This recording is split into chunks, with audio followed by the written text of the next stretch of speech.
안녕하세요. 시내가 책방입니다. 저는 책방지기 한걸음씩입니다. 오늘은 지난 시간에 이어 마크 피어슨의 나는 왜 이럴까의 두 번째 시간으로 4장에서 8장까지 정리해 드리도록 하겠습니다.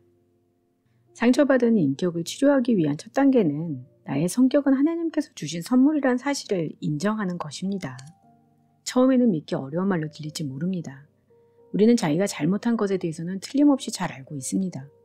당신의 성격에 대해 이러쿵저러쿵 하는 별로 달갑지 않은 말들이 귓전에 맴돕니다. 그렇습니다. 당신은 잘못을 뉘우쳐야 합니다. 하나님과 협력하여 좀 더 성숙한 인격체가 되어야 합니다. 그러나 여전히 변하지 않는 사실은 당신의 성격은 하나님께서 주신 선물이라는 것입니다. 자신의 성격이 하나님이 주신 선물이라는 것을 인정하고자 할 때에는 그 사실을 확인시켜줄 관계들을 모색하는 것이 아주 유익합니다. 주변에 나 자신을 있는 그대로 인정해주는 사람과의 따뜻하고 사랑이 넘치는 관계가 우리를 온전한 사람으로 만들어줄 수 있다는 것입니다.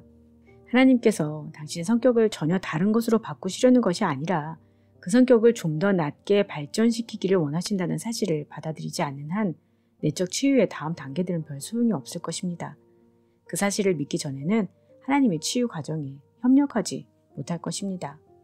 그리고 마음에 어떤 손상이 가해졌든지 그것을 치료해달라고 예수님께 구해야 합니다. 그리고 나를 염려해주는 믿을 만한 사람에게 그 상처를 털어놓아야 합니다. 다음 단계는 자신에게 상처를 입힌 사람을 용서하는 것입니다. 사실 자신에게 상처를 입힌 사람에게 품고 있는 그 모든 원한을 다 풀어버리지 않는 한 우리는 우리가 바라는 새 사람이 될 수 없습니다.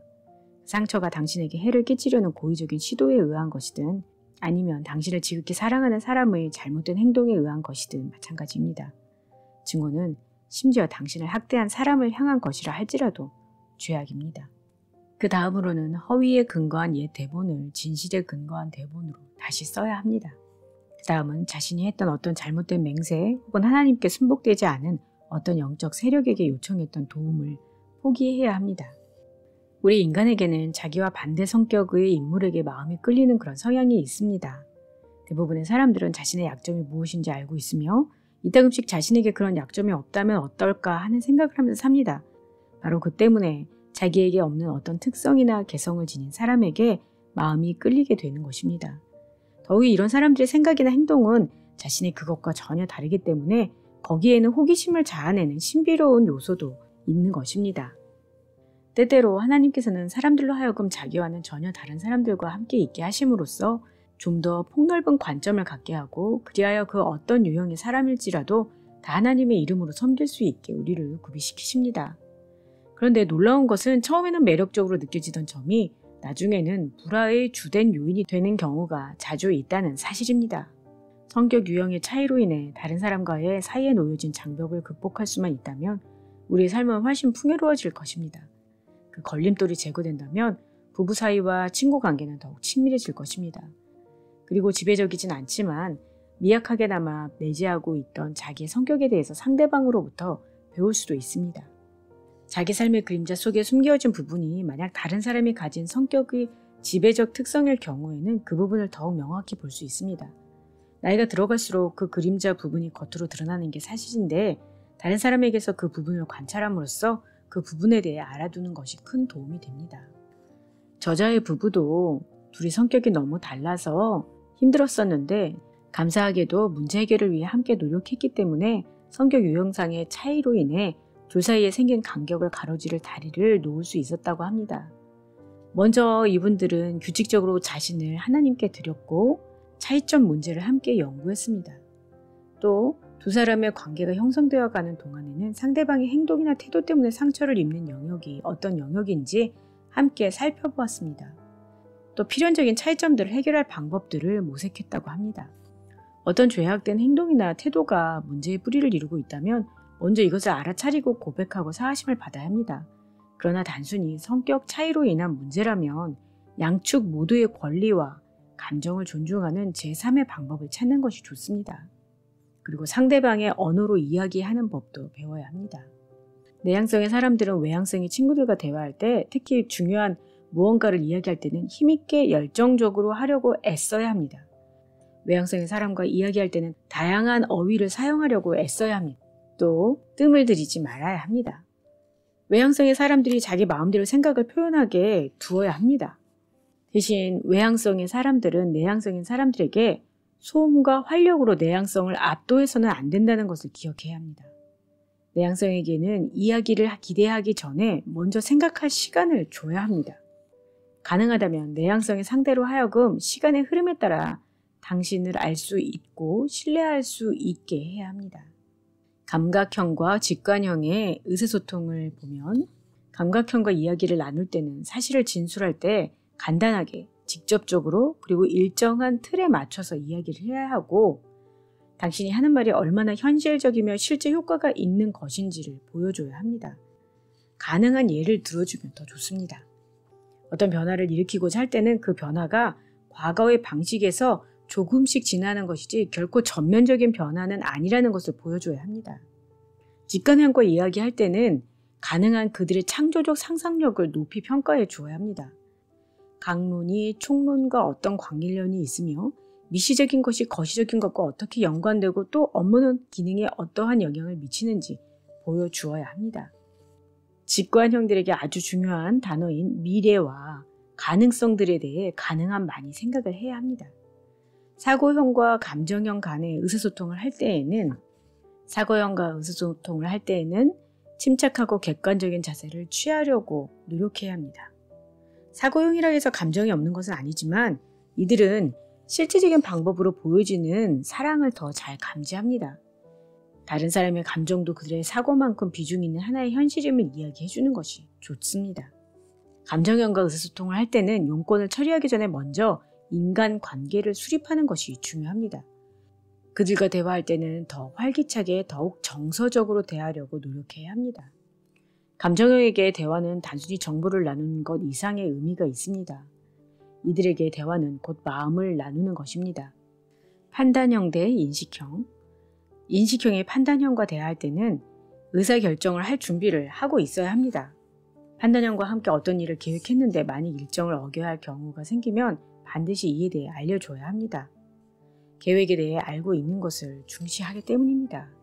인식형인 상대방의 시간표에 따라 모든 일이 저절로 흘러가서 해결될 수 있도록 판단형은 최선을 다해야 합니다. 인식형과의 인간관계에서는 자연스러운 것을 추구해야 합니다. 생각했던 것과 다른 시간의 틀 가운데서 마지막 순간에 변경사항이 있을 수도 있다는 것을 예상하고 또 그것을 허용하는 분위기에서 의사결정을 하려고 노력해야 합니다. 성격의 다양성을 인식하고 그 가치를 인정하면 우리 인간관계는 더욱 풍성해질 수 있습니다.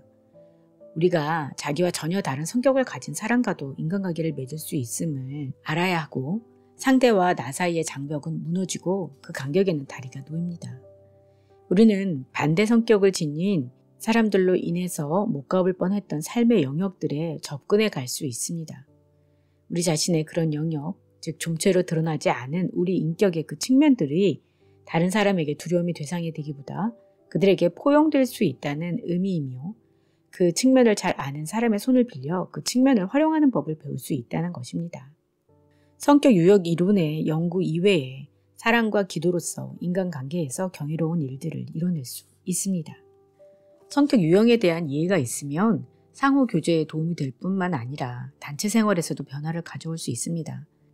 사람은 누구나 한두 번쯤 어떤 단체의 구성원으로서 주어진 일을 완수하게 됩니다. 그것은 직장의 특별한 임무일 수도 있고 교회 남전도회나 여전도회의 일일 수도 있고 공제조합위원회의 일일 수도 있고 지도자 모임의 일원으로서 일하는 일일 수도 있습니다.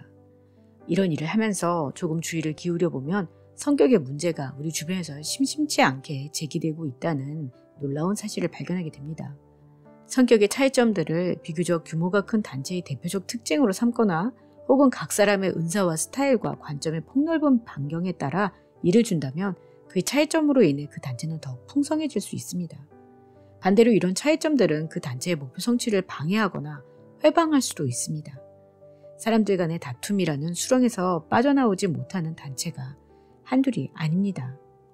먼저는 각 사람의 성격 유형을 잘 알고 그들의 장단점을 이해하며 서로 다른 것이지 틀린 것이 아니라는 것을 알아갈 때 함께 살아가는데 서로를 이해하는 데 도움이 될 수가 있습니다. 팀의 각 구성원들로 하여금 자기가 팀에 어떤 식으로든 공헌하고 있으며 이 팀의 일원이 되는 것은 해볼 만한 일이라는 생각을 가질 수 있게끔 특별히 계획된 기본 규칙들을 채택하도록 해야 합니다. 자신의 성격에 따라 다른 사람들을 판단하고 자기가 원하는 대로 다른 사람들이 행동하지 않는다고 비난하고 자기의 식대로 할 것을 계속 강요한다면 상대방은 결국 함께 일을 하지 못하게 될 것입니다. 교회사를 살펴보면 이런저런 면에서 교회가 오류를 저지른 때가 있었던 것을 보게 됩니다. 표현의 다양성을 부인하고 모든 사람에게 특정한 양식을 강요한다든가 신앙의 본질을 유지해야 할 필요성을 부인한다든가 한 예입니다. 다시 말해 다양성을 너무 많이 허용한다든가 너무 적게 허용하는 때도 있었고 너무 보수적이거나 너무 자유주의적인 때도 있어서 단지 개인적 기호뿐인 것을 절대 진리로 여기거나 진리 자체를 변화의 가능성이 있는 것 혹은 하나의 대안으로 삼는 경우가 있었다는 것입니다. 영적 방향 지시 사역이 오늘날 강력한 주류로서 다시 대두되고 있는 것은 참으로 하나님께 감사할 일입니다. 이와 병행하여 영성이라고 하는 신학의 한 측면에 대한 연구 역시 활발해지고 있습니다. 영성이란 그리스도께 대한 자신의 헌신을 표현하는 방법이라고 정의할 수 있을 것입니다. 정통 교파의 영역에서 볼 때 거기 속한 그리스도인들은 아주 풍요롭고 다양한 방식으로 하나님이나 다른 사람과의 관계를 표현할 것입니다. 영적 방향 지시를 지혜롭게 제대로 해주는 교파라면 이런 다양성을 인지하고 각 개인들이 자기 교파의 영적 성격을 벗어나지 않는 한도에서 자신에게 가장 알맞은 방법을 발견할 수 있도록 도와줄 것입니다. 성격 유형을 이해할 때 그것은 은사를 부여받은 서로 다른 방법이라고 생각하면 유익할 것입니다. 신약 성경에는 영적 은사들의 목록이 몇 가지가 나와 있습니다. 그리스도인들에게는 저마다 한두 가지의 이런 은사들이 있으며 이 모든 은사를 다 가지고 있는 사람은 없기에 우리는 서로서로를 필요로 하고 이 은사들은 하나님을 영화롭게 하며 교회를 세우고 하나님의 나라를 확장하도록 하기 위해 하나님께서 주신 것입니다. 성격의 다양성에 대해서도 같은 말을 할 수 있습니다. 사람들의 성격 유형은 다 다르며 각 성격 유형은 다른 성격 유형의 사람에게 통찰력을 주기 때문에 우리는 서로를 필요로 하며 각 성격 유형은 나름대로의 약점이 있기 때문에 우리는 다른 사람에게 그것을 교정받으면서 균형을 잡을 필요가 있고 하나님께서 우리에게 주신 성격들을 통하여 우리는 하나님께 영광을 돌리고 다른 사람을 섬겨야 합니다. 성격 유형의 차이를 인식하면 교인들이 교회에서 자신의 설 자리를 찾을 수 있게 됩니다. 고린도전서 12장에서 그리스도의 몸의 여러 지체에 대해 논하면서 바울은 어떤 지체도 다른 지체에게 우리는 네가 필요 없다고 말할 수 없다는 점을 지적했습니다. 이것은 성령의 은사에도 해당되는 말이고 하나님께서 주시는 다양한 성격에 대해서도 역시 마찬가지입니다. 성경의 진리를 벗어나지 않는 한 다양성의 여지는 얼마든지 있습니다. 교회의 각 지체들은 자기 본연의 모습을 유지하면서 하나님의 은혜로서 그 모습을 더욱 훌륭하게 성장시켜 나갈 수 있습니다. 교회 지도자들은 기도, 예배, 성역 공부, 사역 훈련 등 교인들의 다양한 기호와 스타일과 성향을 고려한 신앙 표현들을 제공함으로써 이 풍성하고 성경적인 다양성이 교회를 섬기는 일에 적절히 사용될 수 있게 해야 합니다. 자신의 성격을 알았다고 해서 다른 사람들이 이해할 수 없는 행동을 하고선 내 성격은 원래 이러니까 라며 합리화하거나 다른 사람에게 이해를 강요할 수는 없습니다. 그보단 나의 행동을 이해하지 못하는 사람들을 배려해서 그들이 이해할 수 있는 방향으로 내 행동을 고쳐 나가려고 하는 것이 성숙한 방법이라고 할 수 있겠습니다. 네, 오늘은 마크 피어슨의 나는 왜 이럴까 중에서 4장에서 8장까지 전체적으로 정리해 드렸습니다. 저는 이 책을 오랜만에 다시 읽으면서 예전에 맨 처음 MBTI를 검사했을 때 생각이 떠올랐습니다. 그때는 저 같은 성격 유형을 참 싫어했었는데 제 자신의 성격 유형을 알고 많이 놀랐던 기억이 납니다. 당시만 해도 MBTI를 제대로 공부하기 전에 어떤 영역에 있어선 저와 같지 않게 생각하는 어떤 면들을 잘못이라고 생각하는 경향이 있었습니다. 예를 들어 저는 너무 감정적이라던가 너무 즉흥적이라던가 자주 우발적으로 행동하는 것을 보면 저것은 잘못이라고까지 생각을 했었습니다.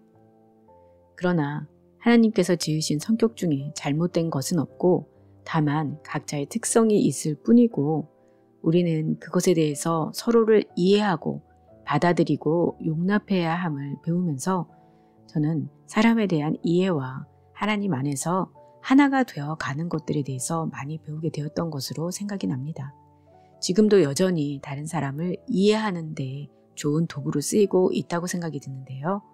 다른 사람을 판단하는 도구가 아닌 이해하는 도구로 사용한다면 저희의 삶을 더욱더 풍요롭게 할 것이라고 생각이 듭니다. 여러분에게도 은혜가 되는 시간이 되었기를 바랍니다.